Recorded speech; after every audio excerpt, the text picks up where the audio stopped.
Good evening, folks. This is your ticker guy coming at you from Niceville, Florida. I've had it with the Bulltards over at CNBC. Larry Kudlow, that means you.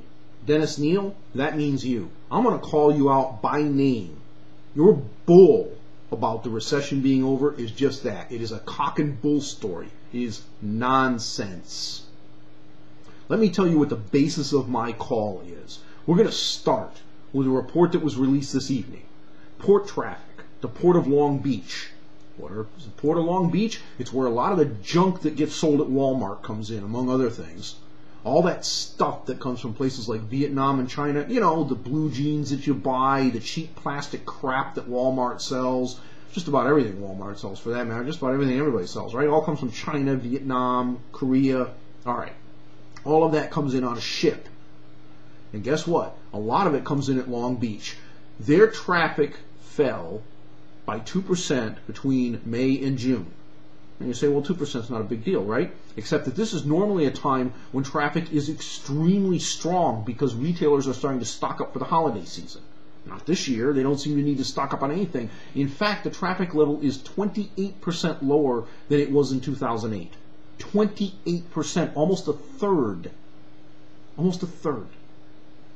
Now let's talk about J.B. Hunt.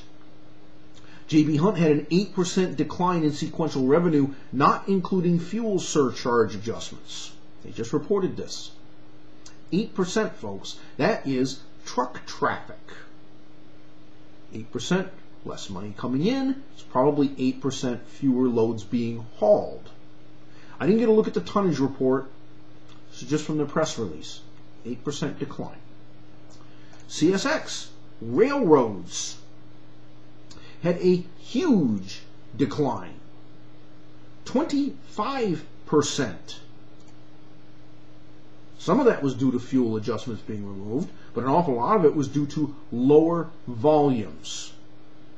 What is the other way in which we get things from one place to another in this country? We put them on trains. Well, if there's no trains running, there's no goods moving, and guess what? There's no commerce being done. Folks, we have gone, I've done 2 posts, the market ticker, in the last 2 days. One on how we got here, and secondly on why it's so destructive. 2 economic posts on macroeconomics that lay out the case. It says that the efficiency of our economy has materially declined from 1981 to today. And contrary to the claims of people that we had a negative 2% or negative 3% savings rate, it was really negative 16% when you look at things in the correct light. What is the correct light? It's income versus personal expenditures. Now, I've been criticized for using census numbers for income, but I've done that for a reason. You can't use the BEA's numbers because the BEA counts government transfer payments as income. If I go out and I charge up $100,000 on my credit cards, that's not $100,000 worth of income. If I charge up $100,000 on your credit card, that is also not $100,000 worth of income. But the BEA counts it as income if I charge up $100,000 on Uncle Sam's credit card. Unfortunately, Uncle Sam's credit card is your credit card. Therefore, you can't use the BEA numbers unless you take that number back out. The census uses actual income reported by people. You can say, well, it's less accurate. Well, okay, maybe it's less accurate. But it doesn't include a known number that makes the results wrong. What has gone on with debt? Well, let's take a quick look, shall we? We currently have some $53 trillion in privately held non-government debt out in the system today.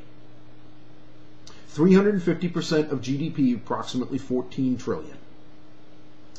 I'm sorry. Yeah, that's about right. However, in 1981, we had 150% of GDP. You say, well, 350% is a large number, but 150% is still a large number. Oh, really? GDP in 1981 was $3 trillion, not $14 trillion.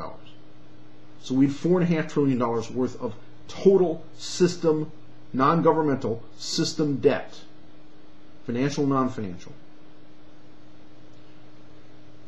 The reason we are in this mess is that debt requires service. You must pay interest, and you must eventually pay down the principal. We have spent more than 20 years pulling forward demand, that is, charging up your credit card and using your home equity line of credit to pay it off. We've done it in the government, we've done it in our private lives, and we've done it in our businesses. CIT is just the latest example. Small businesses that could not wait to get paid and couldn't be bothered to manage their own accounts receivable, factor receivables with them. What that means is they hand them the invoice, CIT hands them some percentage of the money immediately, and when they collect, they give them some part of the rest.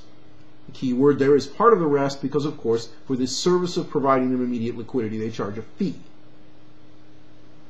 We found out today that the government is apparently not going to rescue CIT. They're probably going to go bankrupt. And guess what? All of those small businesses that should never have gotten that credit in the first place and should have had to run down the people that they did business with that owed them money, instead of letting them sit out there for 60, 90 days or God knows when, they're all of a sudden going to have to start doing their job and come up with their own liquidity facilities through local banks. Those who cannot qualify because their businesses stink are going to go under. But that's what has to happen, folks. It is time for us to quit lying. It is time for the people who in 2000, just as the market was starting to roll over, was saying everything was fine, and then there was the look of shock and horror on their faces in March and April when the NASDAQ exploded. And all the way down to the bottom, 2000, 2001, 2002, you kept hearing, it's a good time to buy, it's a good time to buy, it's a good time to buy. You know what? Lucent was a great stock to buy at $100 a share. It was an excellent stock to buy at $50. It was a screaming killer deal at $25. It was an unbelievable buy at $10, and it was time to sell at $2.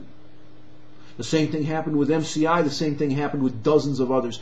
And you, the individual on the other end of the television set, are the one that got snookered, because all of these statistics, flow of funds, H1Z1, all of this data, folks, every last bit of it, all these earnings reports, they're right there in front of the people at CNBC.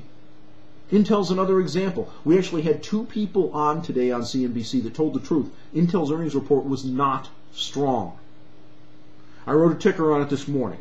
Buried in that report was the fact that server board shipments, that's business capital expenditures, revenue down 30% year over year.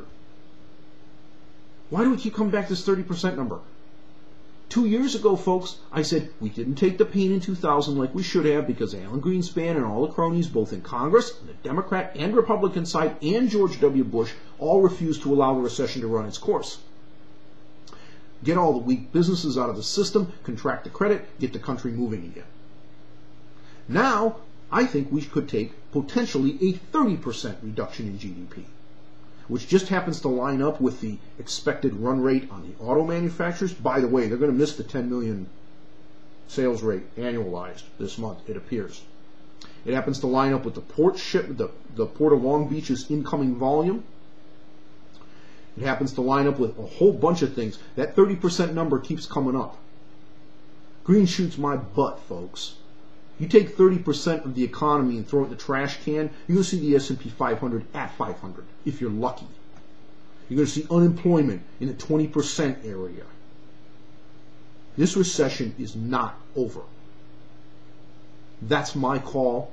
I'm sticking with it. And the only way you should be in this market, with the game playing and the outright BS that's being spewed on national media with regards to what you should be doing with your investing money, is if you're a day trader or a short-term position trader and watch your screen every single day. Long-term investors, there's only one safe place to be, and that's not in this market until we start seeing some truth from the media. That's my view, and I'm your ticker guy.